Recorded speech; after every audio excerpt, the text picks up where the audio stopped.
Doctor ortho Ayurvedic oil and capsule. अब दर्द भी घुटने टेकेगा। लखनऊ में मुख्यमंत्री योगी आदित्यनाथ ने उत्तर प्रदेश कृषि विज्ञान कांग्रेस 2026 का किया शुभारंभ।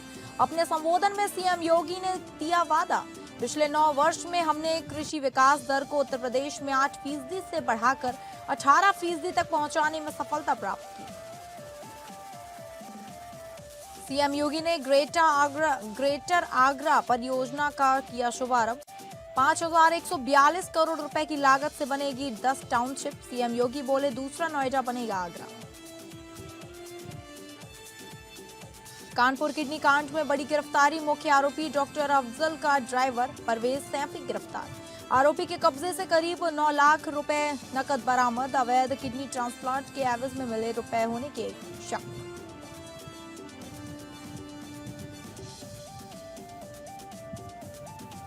बाराबंकी सिविल कोर्ट में चला बुलडोजर। कोर्ट परिसर में अधिवक्ताओं के टीन शेड और चैम्बर ध्वस्त किए गए।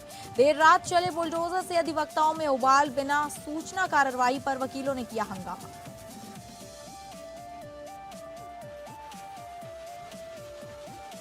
नमस्कार, आप सभी का स्वागत है उत्तर प्रदेश बुलेटिन में और मैं हूं आपके साथ अंकिता सिंह। शुरुआत करेंगे बुलेटिन की, जहां लखनऊ में मुख्यमंत्री योगी आदित्यनाथ ने उत्तर प्रदेश कृषि विज्ञान कांग्रेस 2026 का शुभारंभ किया। इस मौके पर सीएम योगी ने कार्यक्रम को संबोधित किया। सीएम योगी ने कहा कि उत्तर प्रदेश भारत की सबसे बड़ी आबादी का राज्य है।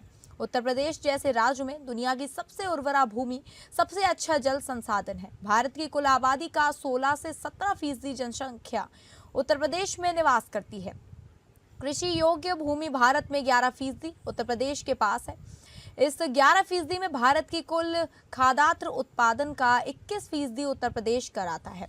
सीएम योगी ने कहा कि थोड़ा प्रयास करने पर परिणाम कैसे आते हैं। गत 9 वर्ष में हमने कृषि विकास दर को उत्तर प्रदेश में 8% से बढ़ाकर 18% तक पहुंचाने में सफलता प्राप्त की है।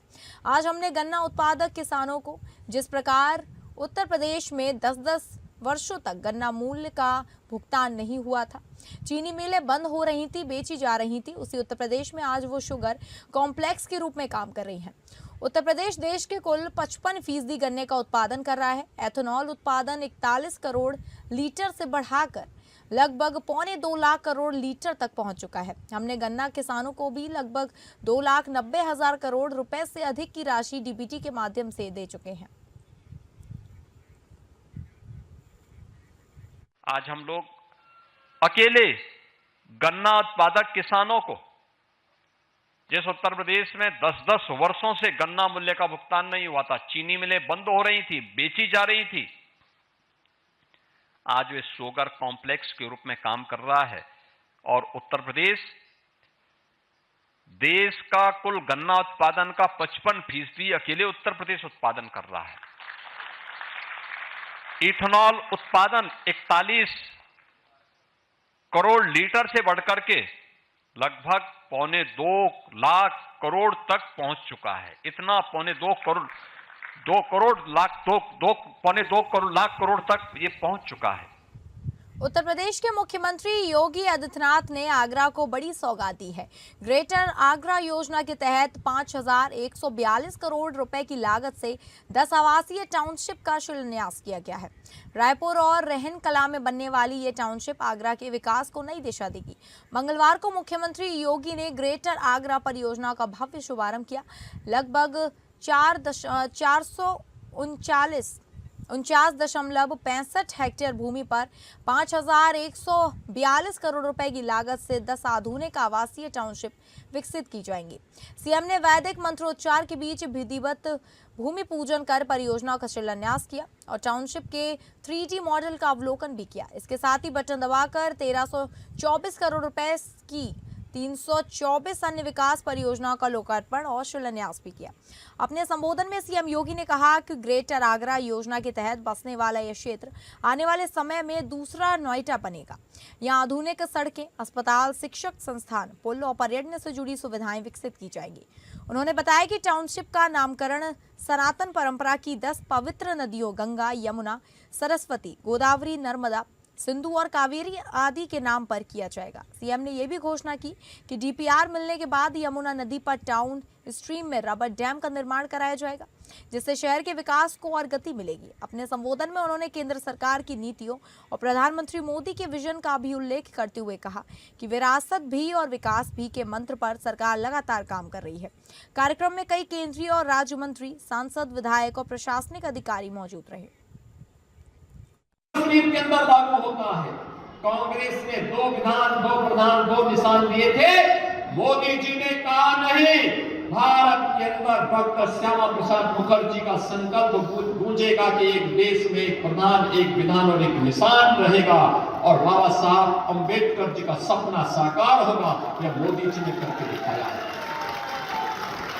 बहनों और भाइयों, भारत सुरक्षित भी है, समृद्धि की नई ऊंचाई को प्राप्त भी कर रहा है और साथ साथ विरासत का सम्मान भी कर रहा है। मथुरा वृंदावन में ब्रज तीर्थ विकास परिषद के माध्यम से विकास की नई आभा को आगे बढ़ाया जा रहा है। बाराबंकी जिले में लगे विवादित राजनीतिक होल्डिंग को लेकर सियासत गर्मा गई है। दरियाबाद विधानसभा क्षेत्र में लगाए गए पोस्टरों में मुख्यमंत्री योगी आदित्यनाथ को धुरंधर बताकर माफिया पर कार्रवाई की सराहना की गई, जबकि सपा अध्यक्ष अखिलेश यादव को रहमान डकैत के रूप में दर्शाया गया। इसी को लेकर समाजवादी पार्टी के कार्यकर्ताओं में नाराजगी भड़क उठी। दरियाबाद में लगी इस होल्डिंग्स को सपा कार्यकर्ताओं ने विरोध स्वरूप फाड़ दिया। इसका वीडियो भी सोशल मीडिया पर तेजी से वायरल हो रहा है। बताया जा रहा है कि सपा नेता अखिलेश वर्मा, ब्लॉक अध्यक्ष जयसी राम रावत, सोनू यादव समेत अन्य कार्यकर्ताओं ने मौके पर पहुंचकर पोस्टर हटाए। कार्यकर्ताओं का आरोप है कि इस तरह के पोस्टर समाज में वैमनस्य फैलाने और लोगों को बांटने की कोशिश कर रहे हैं। इधर इस मुद्दे पर मंगलवार को हैदरगढ़ क्षेत्र में पहुंचे पंचायती राज एवं अल्पसंख्यक कल्याण मंत्री ओम प्रकाश राजभर ने जब सवाल किया तो उन्होंने सपा पर तीखा हमला बोला। राजभर ने कहा कि जो लोग खुद को लोकतंत्र का रक्षक बताते हैं, पहले उन्हें अपने कार्यकाल का हिसाब देखना चाहिए। उन्होंने सपा सरकार के समय कानून व्यवस्था का सवाल उठाते हुए कहा कि इस दौरान प्रदेश में दंगे होते थे और लोग पलायन को मजबूर थे। राजभर ने दावा किया कि सपा शासनकाल में बड़ी संख्या में दंगे हुए और कई लोगों की जान गई, जबकि वर्तमान सरकार में अपराधियों पर सख्ती से कार्रवाई हो रही है। उन्होंने कहा कि अब प्रदेश में कानून व्यवस्था मजबूत हुई है और अपराधियों के खिलाफ त्वरित कार्रवाई की जा रही है। फिलहाल दरियाबाद में पोस्टर फाड़े जाने के बाद यह मामला राजनीतिक तूल पकड़ता नजर आ रहा है। एक ओर जहां सपा इसे सामाजिक सौहार्द बिगाड़ने की कोशिश बता रही है, वहीं दूसरी ओर सत्ता पक्ष इसे अपने शासन की उपलब्धियों से जोड़कर पेश कर रहा है। जिले में इस मुद्दे को लेकर सियासी माहौल गर्म बना हुआ है। रक्षक है कि भक्षक है, आप उठा के देखिए। उन्हीं के खाली अखिलेश जी के 5 साल के कार्यकाल, मुजफ्फरपुर में दंगे हो रहे थे, लोग गांव छोड़ के पलायन कर रहे थे और ये सफाई में बैठ के नाच देख रहे थे। एज ए मुख्यमंत्री यही काम होता है मुख्यमंत्री का। 1000 से ज्यादा दंगे हुए सपा के शासन में 5 साल में। 1200 लोगों की जान की हानि हुई और अपराधी छुट्टा सांड की तरह घूमते थे और लोग समाजवादी पार्टी के नेता सरकार को अपने जेब में रख के घूमते थे। आज योगी जी की सरकार है, 9 साल में एक भी दंगा नहीं हुआ, कहीं कर्फ्यू नहीं लगा और जो अपराधी गुंडागर्दी करते थे उनको जेल में या तो जमीन के अंदर कर दिया। कानपुर के बहुचर्चित किडनी ट्रांसप्लांट कांड में पुलिस को बड़ी सफलता मिली है। रावतपुर पुलिस ने इस मामले के अहम आरोपी परवेज सैफी को गिरफ्तार कर लिया है, जो मुख्य आरोपी डॉक्टर अफजल का ड्राइवर बताया जा रहा है। पुलिस के अनुसार परवेज सैफी इस पूरे रैकेट में सक्रिय भूमिका निभा रहा था। इससे पहले डॉक्टर अफजल के साथ उसका एक वीडियो सामने आया था, जिसमें दोनों नोटों के ढेर के साथ बैठे दिखाई दे रहे हैं। बताया जा रहा है कि यह वीडियो पारुल के ऑपरेशन के बाद मिली रकम के साथ बनाया गया था। जांच में यह भी सामने आया कि परवेज सैफी ने वीडियो कल्याणपुर स्थित एक होटल में शूट किया गया था।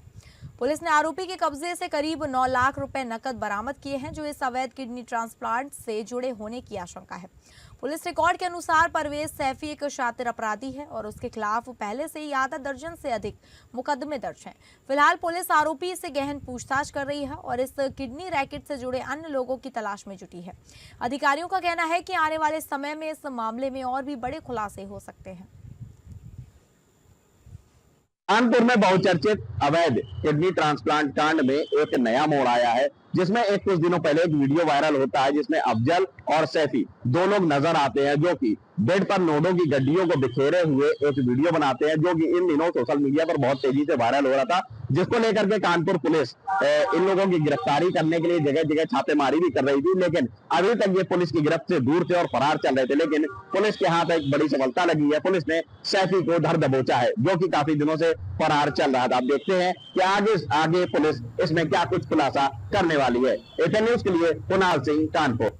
कानपुर में किडनी ट्रांसप्लांट सिंडिकेट मामले में बड़ा खुलासा हुआ है। डोनर आयुष और खुद को डॉक्टर बताने वाले आरोपी अली के बीच हुई व्हाट्सएप चैट सामने आई है। चैट में डोनर ऑपरेशन की तारीख पूछ रहा है, जबकि दोनों के बीच पैसों के लेन देन की भी चर्चा हो रही है। इस वायरल स्क्रीनशॉट के सामने आते ही हड़कंप मच गया। मामला सामने आने के बाद पुलिस और स्वास्थ्य विभाग की जांच तेज हो गई और यह चैट पूरे सिंडिकेट के नेटवर्क और अवैध ट्रांसप्लांट रैकेट की परतें खोल सकती है। कानपुर का अवैध किडनी ट्रांसप्लांट बहुचर्चित कांड है। इस मामले को अब साइबर अपराध से जोड़ करके भी देखा जा रहा है, क्योंकि इस मामले में जांच में जो चीजें सामने आ रही हैं उसमें एक चीज सामने आई है जो पूरी तरीके से हिलाकर रख देने वाली है। जिन लोगों से किडनी खरीद फरोख्त की बात की जाती थी, उन लोगों को पहले टेलीग्राम के माध्यम से एक चैनल बनाया गया था, उस पर लोगों को जोड़ा जाता था। उसमें ऐसे लोगों को जोड़ा जाता था, ऐसा तबका शामिल था जो बाहर से पढ़ाई करने के लिए स्टूडेंट्स आते हैं या बहुत गरीब तबके के लोग हैं। इनको पहले एक छोटे छोटे टास्क दिए जाते थे, जिन टास्कों के माध्यम से इन लोगों को थोड़ी बहुत रकम मिलती थी। जब रकम लोगों को प्राप्त होती थी, लोगों का लालच बढ़ता था, तो ये लोगों से बात करते थे कि अगर आपको बड़ा पैकेज चाहिए, ज्यादा पैसों की जरूरत है, तो उसके लिए हमारे पास अलग टास्क है। और उन्हीं टास्कों में शामिल थी किडनी की खरीद और फरोख्त। ये लोग किडनी जिन लोगों से लेते थे, जो लोग यानी कि डोनर थे, उनको 6 से 7 लाख रुपए देने की बात करते थे और उन्हीं किडनियों को फिर अस्पतालों के अन्य लोगों के माध्यम से, अन्य राज्यों से, अन्य जिलों से जोड़ करके ऊंचे दामों में बेचा जाता था। फिलहाल पुलिस अभी इस मामले में पूर्ण रूप से गहनता से जांच कर रही है और हर एक पहलू को खंगाल के देख रही है। अब देखना यह होगा कि अगला पहलू जांच में क्या सामने आता है। एटन न्यूज के लिए कुणाल सिंह, कानपुर। बाराबंकी में जिला मुख्यालय स्थित सिविल कोर्ट परिसर में मंगलवार को देर रात उस समय हड़कंप मच गया जब बुलडोजर चलाकर अधिवक्ताओं के टीन शेड और चैम्बर ध्वस्त किए जाने लगे।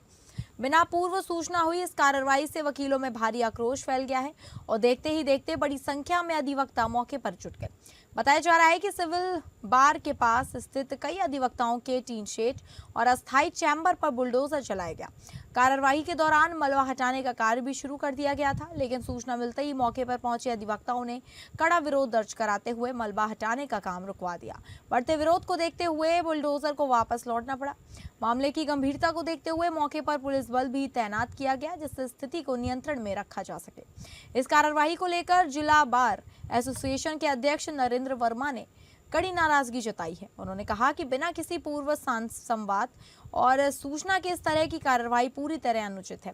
उन्होंने स्पष्ट किया कि इस मुद्दे पर जिला जज से वार्ता कर आगे की रणनीति तय की जाएगी। घटना के बाद देर रात तक कचहरी परिसर में अधिवक्ताओं का जमावड़ा लगा रहा। अधिवक्ता सुनीत अवस्थी, प्रदीप श्रीवास्तव, संजय समेत कई वकीलों ने एकजुट होकर विरोध दर्ज कराया। फिलहाल पूरे कचहरी परिसर में तनावपूर्ण माहौल बना हुआ है।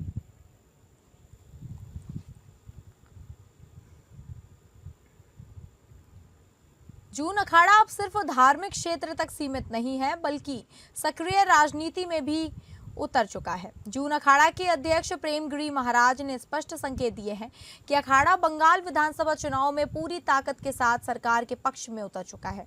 श्री आनंदेश्वर महादेव मंदिर परमठ में मंदिर विस्तार और विकास कार्यों को लेकर मीडिया से बातचीत करते हुए प्रेमगिरी महाराज ने कहा, हम सभी कर्म के पुजारी हैं, फल प्रभु के हाथ में है।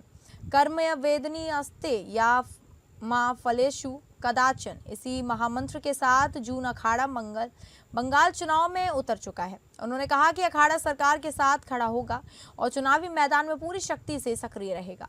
वहीं कानपुर स्थित काशी बाबा आनंदेश्वर कॉरिडोर के अधूरे कार्यों और मंदिर प्रशासन द्वारा भक्तों की सुविधाओं को लेकर प्रेमगिरी महाराज ने आश्वासन किया कि जल्द ही मंदिर प्रशासन जून अखाड़े के गुरु मूर्तियों के साथ मिलकर कार्य योजना सरकार के समक्ष रखेंगे।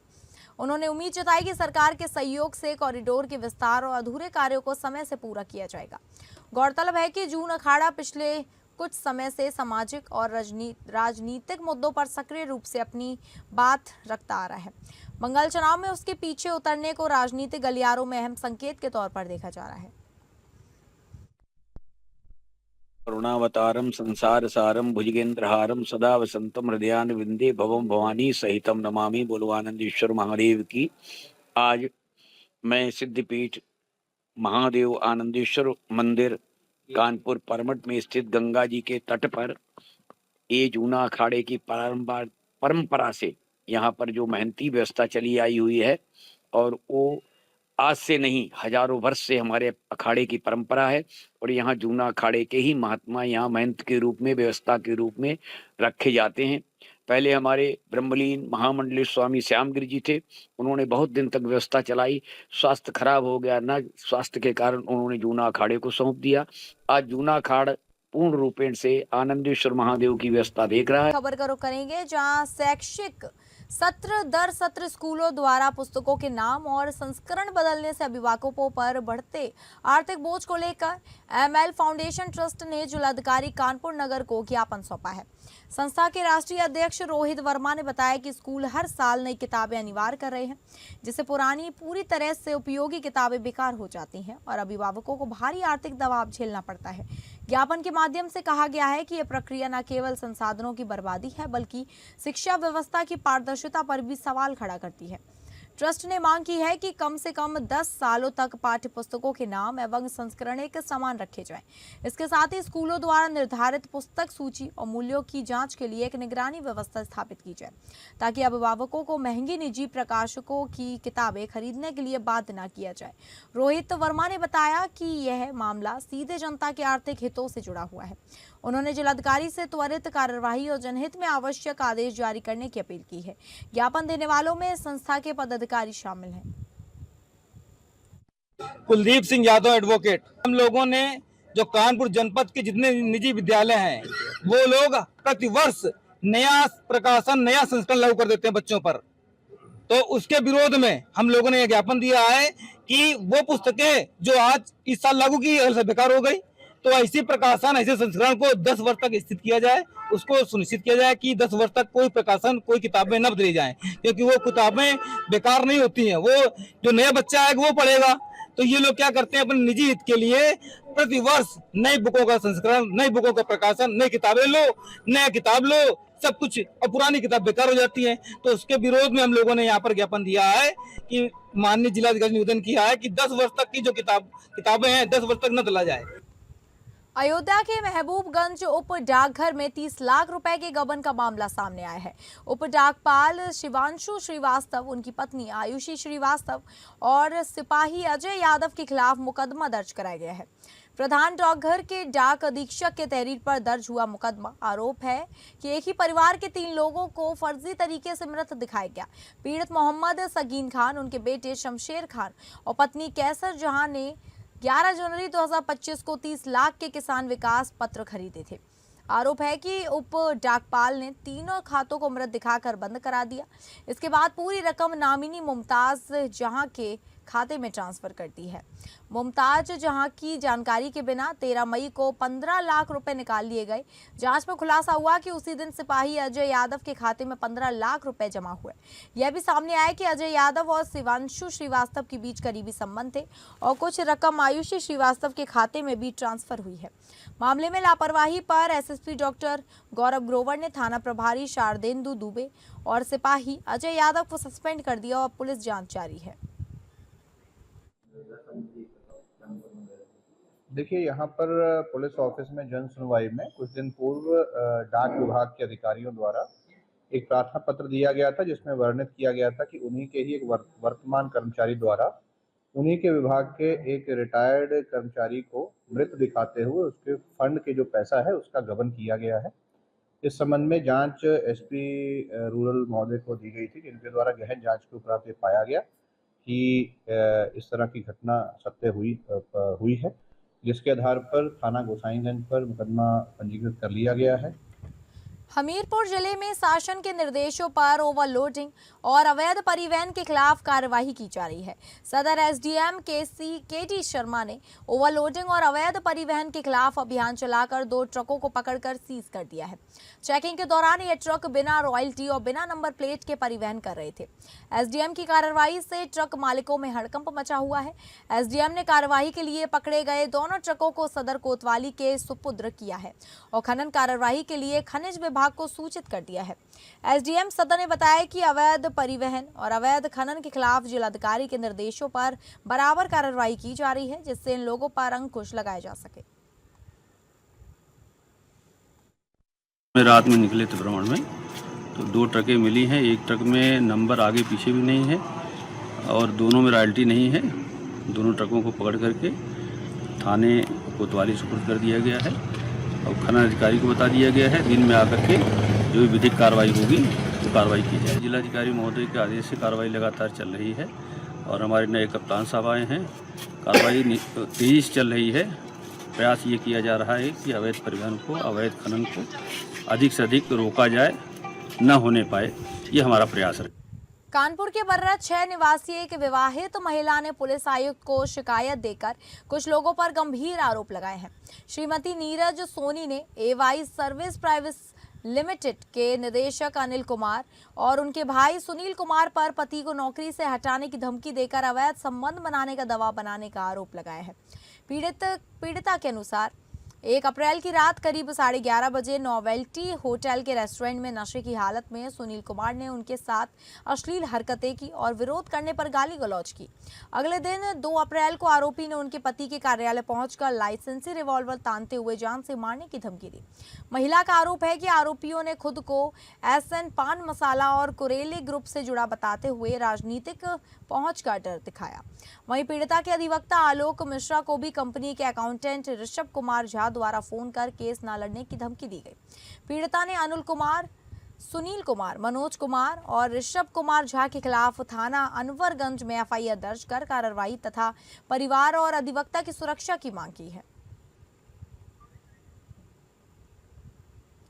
तो फिलहाल उत्तर प्रदेश बुलेटिन में बस इतना ही। नमस्कार।